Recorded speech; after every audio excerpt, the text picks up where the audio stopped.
엥? 게맛살에 진짜 게살이 들어있지 않다는 사실은 이미 공공연한 비밀인데요. 땡땡! 모두 틀렸습니다. 게맛살의 비밀은 여기서 끝이 아닌데요. 빨간색도 맛살이 아니라 것이었다니 진짜 충격이네요. 영순이 여러분 안녕하세요. 랭킹스쿨입니다. 휴게소를 지나다 보면 늘 맛 좋은 냄새로 우리를 유혹하는 음식이 하나 있죠. 바로 꼬불꼬불 맛 좋은 라면. 꼬들꼬들한 면발과 딱 적당한 물의 양이 어우러진 휴게소 라면은 오랜 시간 차를 타다가 지친 우리의 몸을 따뜻하게 해주는데요. 하지만 휴게소 라면이 생각나 집에서 따라하려고 하면 이상하게 그 맛이 영 나질 않습니다. 도대체 휴게소 주방장이 요리를 얼마나 잘하는 거야? 싶지만 사실 휴게소 라면은 기계가 끓여주고 있었다는 사실 알고 계셨나요? 휴게소의 주방을 슬쩍 들여다보면 이렇게 라면을 끓여주는 라면 자동 조리기가 있는 것을 발견하실 수가 있죠. 정말 손 하나 까딱 안 해도 물량도 맞춰주고 시간도 맞춰서 끓여주는 이 기계는 휴게소뿐만 아니라 기업체 식당, 학생 식당, 대형 행사장 등 많은 사람들을 상대로 라면을 끓여야 하는 업체들이 애용한다고 합니다. 세상에 꼬들꼬들 맛있는 라면의 비법이 손맛이 아니라 기계였었다니 조금은 배신감이 느껴지기도 하는 것 같죠? 그런데 이렇게 생각지도 못하게 요리되는 것뿐만이 아니라 아예 공장에서부터 생각지도 못했던 방법으로 만들어지는 음식들도 있다고 하는데요. 오늘은 맨날 먹었는데 만드는 과정이 충격적인 편의점 음식 탑6에 대해서 알아볼게요. 6위 계란 후라이. 편의점에 파는 도시락 속에도 들어있고 각종 배달 요리에서도 손쉽게 찾아볼 수 있는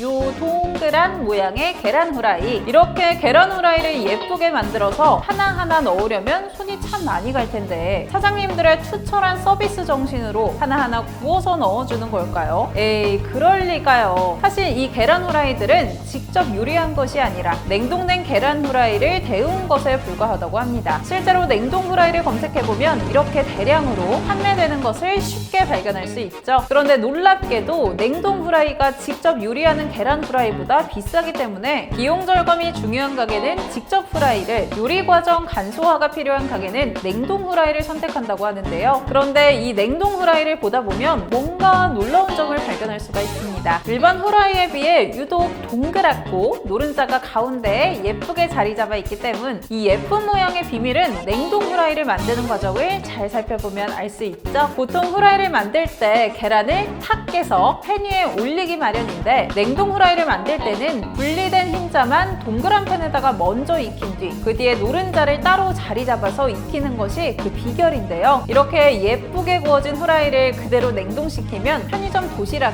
속 귀여운 계란 후라이가 되는 것입니다. 참고로 계란 후라이뿐만 아니라 계란말이, 스크램블 역시 이렇게 완제품으로 유통되는 것들이 있고 계란 초밥에 올라가는 계란 역시 냉동 제품이 많다고 하죠. 집에서 해먹는 요리의 대명사였던 계란 후라이가 이제는 공장에서 나오다니 정말 세상에 믿을 게 하나도 없네요. 5위 푸주. 요즘 대한민국의 외식 산업에서 새롭게 떠오르는 메뉴가 하나 있죠. 바로 많은 사람들이 최애 음식으로 손꼽는 마라탕입니다. 도심 곳곳에 체인점들이 생겨나기 시작하는 것으로 모자라 이제는 편의점에서도 마라탕 제품들을 손쉽게 찾아볼 수 있는데요. 마라탕에는 많은 토핑들이 들어가는 걸로 유명하지만 그 중에서도 고소하면서도 쫄깃한 식감으로 매니아층을 확보하고 있는 토핑이 하나 있습니다. 바로 푸주. 한국 음식에선 영 찾아볼 수 없던 재료이다 보니 이런 걸 어떻게 만드는 거지 하는 생각도 들죠. 언뜻 다른 말린 두부들처럼 만드는 거라고 생각하기 쉽지만 푸주는 이 쭈글쭈글 특이한 모양만큼 만드는 방법 역시도 독특한데요. 두부의 원재료가 되는 콩물을 끓이다 보면 단백질이 딱 굳어서 윗면에 막이 덮이게 되는데 이 떠오르는 막을 젓가락으로 휘휘 감아서 쓱 들어 올리면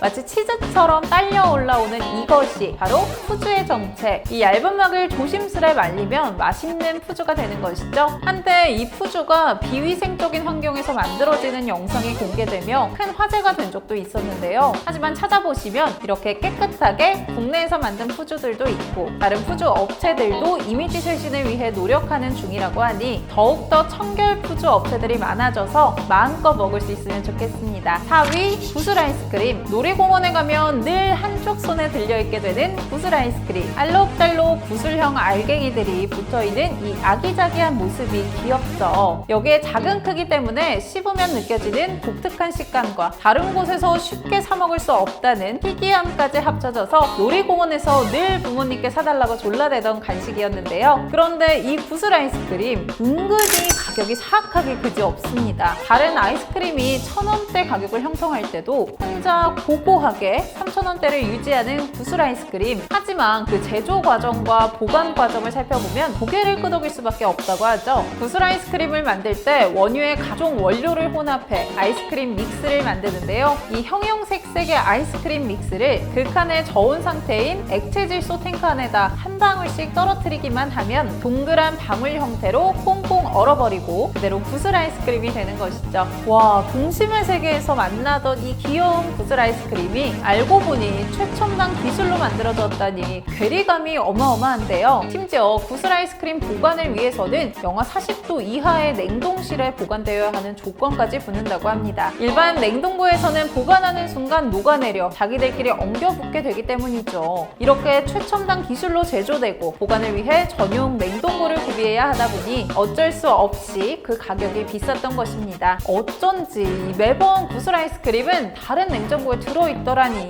이 몽글몽글 귀여운 구슬 아이스크림에도 이런 반전이 숨어 있었네요. 3위 게맛살. 김밥 재료는 물론이고 샐러드, 월남쌈, 잡채 등등 많은 요리에 들어가고 그냥 생으로 먹어도 맛있는 간식인 게맛살. 뭐 이제 게맛살에 진짜 게살이 들어있지 않다는 사실은 이미 공공연한 비밀인데요. 왜냐하면 게살 자체가 워낙에 비싼 탓에 재료로 쓰기에 부담스럽기 때문이죠. 그래서 보통 게맛살은 흰살 생선에 살을 으깨 전분과 밀가루를 더해 반죽을 만들고 게양 합성 향료와 게 액기스를 넣어 만들어진다고 합니다. 그래서 실제로 게맛살에는 게가 1%도 들어가지도 않는다고 하죠. 하지만 게맛살의 비밀은 여기서 끝이 아닌데요. 바로 이 게맛살 위쪽의 빨간 부분 역시 놀라운 방법으로 만들어지기 때문.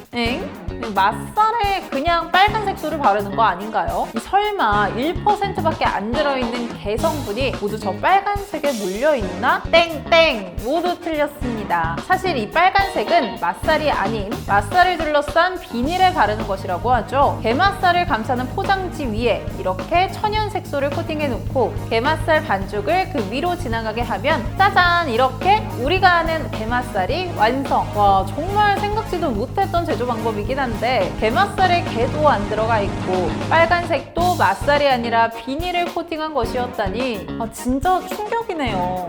2위 편의점 김밥. 엄마가 맛있게 말아준 김밥이든 분식점에서 간편하게 산 김밥이든 어떤 김밥에서나 찾아볼 수 있는 꼬다리는 절대 빠져서는 안 되는 김밥의 묘미죠. 그런데 신기하게도 이 꼬다리가 없는 김밥이 딱 하나 있습니다. 그건 바로 편의점 김밥. 길이가 제멋대로인 재료들을 넣어서 만드는 김밥의 특성상 꼬다리가 안 생길래야 안 생길 수가 없는데 편의점 김밥은 어떻게 만들길래 꼬다리가 없는 걸까요? 사실 이 문제는 편의점 김밥 제조 과정을 슬쩍 들여다보기만 해도 바로 정답을 찾을 수 있다고 합니다. 모든 김밥의 필수 재료인 김이 엄청나게 크네요. 저 김은 롤김이라고 해서 김밥 공정에 주로 쓰이는 김인데 이 거대한 김으로 김밥을 돌돌돌 말아버리는 것이죠. 그리고 만들어진 초거대 김밥을 1인분씩 커팅 하다 보면 수많은 사람들이 먹을 양을 채울 김밥이 만들어질 때 꼬다리는 고작 2개밖에 안 나오는 셈이니 쉽게 처리 가능한 것입니다. 그런데 이 공정을 보실 때 또 다른 비밀 한 가지를 더 발견한 영순이 분들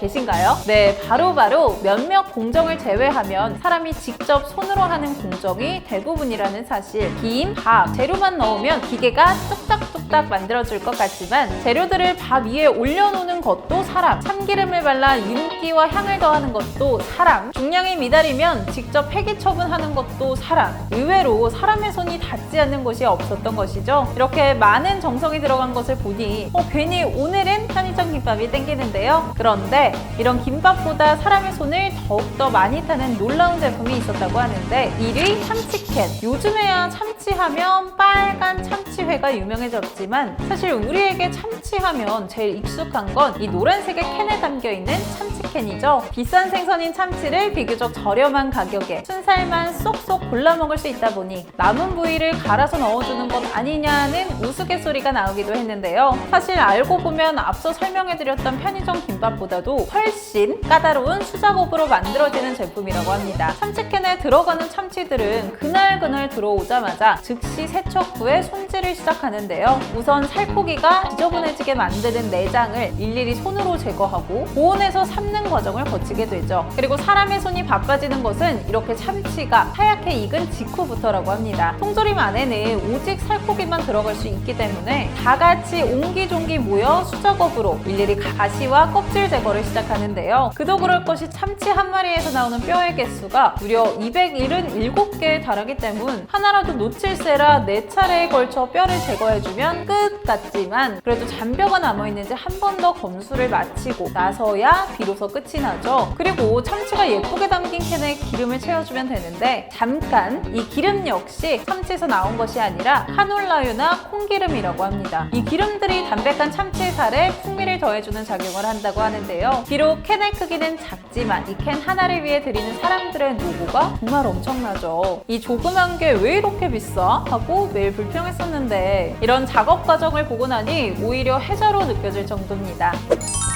음식은 아니지만 우리가 즐겨 먹는 음식 옆에 항상 함께 있는 것이 있습니다. 회나 초밥을 시키면 가끔 따라오는 이 귀여운 모양의 붕어 간장. 비닐에 포장되어 있는 간장과 달리 용기에 뚜껑까지 달려있어 손에 묻지 않아 굉장히 편리하죠. 뚜껑까지 달린 이 용기에 간장을 채우려면 손이 진짜 많이 갈 것 같은데 싶으실 텐데요. 하지만 사실 이 붕어 간장에 간장을 채우는 방법은 생각보다 훨씬 간편하다고 합니다. 봉지에 간장이랑 붕어 모양의 용기들 같이 넣고 진공 포장 기계로 공기를 쫙 빼주면 달 곳이 없어진 간장들이 붕어 용기 속에 쏙 들어가 버리는 것. 이렇게 채워진 간장 용기에 뚜껑만 씌워주면 그대로 완성이죠. 물론 모든 간장 붕어가 이렇게 만들어지는 것은 아니라고는 하지만 이 제조 과정은 계속 봐도 또 보고 싶을 정도로 신기하죠? 이제부터는 똑같은 걸 먹더라도 혹시 이것도 생각지도 못한 신박한 방법으로 만들어지는 게 아닐까? 같은 재밌는 상상이 먼저 들 것만 같네요. 지금까지 랭킹스쿨이었습니다. 감사합니다.